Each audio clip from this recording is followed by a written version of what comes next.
صحابہ کرام کو سب سے زیادہ فکر اپنی اولاد کی نماز کی ہوا کرتی تھی۔ امام مجاہد رحمہ اللہ کہتے ہیں ایک بدری صحابی کو میں نے دیکھا، وہ اپنے بیٹے کو ڈانٹ رہا ہے، اپنے بیٹے کو کیا کہہ رہے ہیں، تم نے کیا ہمارے ساتھ نماز نہیں پڑھی؟ ادرکت الصلاۃ المکتوبہ۔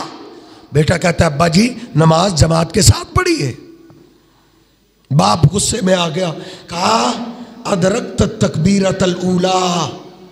او بیٹے، او میں تجھ سے پوچھ رہا ہوں تو نے تکبیر اولیٰ کے ساتھ نماز پڑھی ہے؟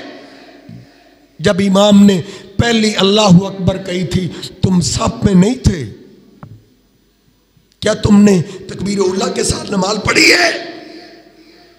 کہتا ہے بابا تھوڑا سا ہی پیچھے تھا، میری رکعت نہیں رہی، صرف تکبیر اولیٰ فوت ہوئی ہے۔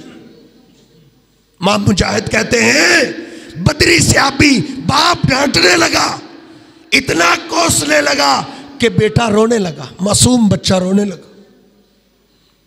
معصوم بچے کی آنکھوں میں آنسو دیکھ کے باپ بھی رو پڑا۔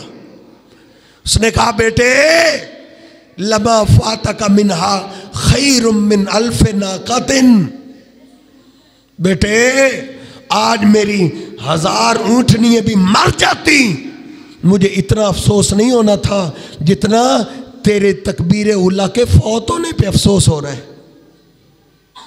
کروڑوں کی جائیداد کا نقصان ہو جاتا، مجھے کوئی افسوس نہیں تھا، مجھے افسوس ہے صدمے دل کو تکلیف پہنچی ہے تو تیری تکبیر اولیٰ کے فوت ہونے پہ۔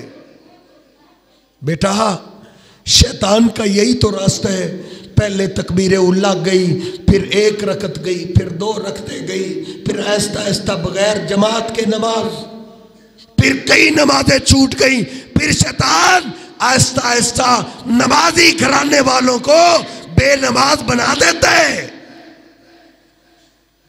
بیٹا روتے ہوئے کہتا ہے بابا آئندہ سے کبھی بھی میرے تکبیر اولیٰ بھی فوت نہیں ہوگی۔ یہ صحابہ کرام تھے جن کو سب سے زیادہ فکر اپنی اولاد کی نمازوں کی ہوا کرتی تھی۔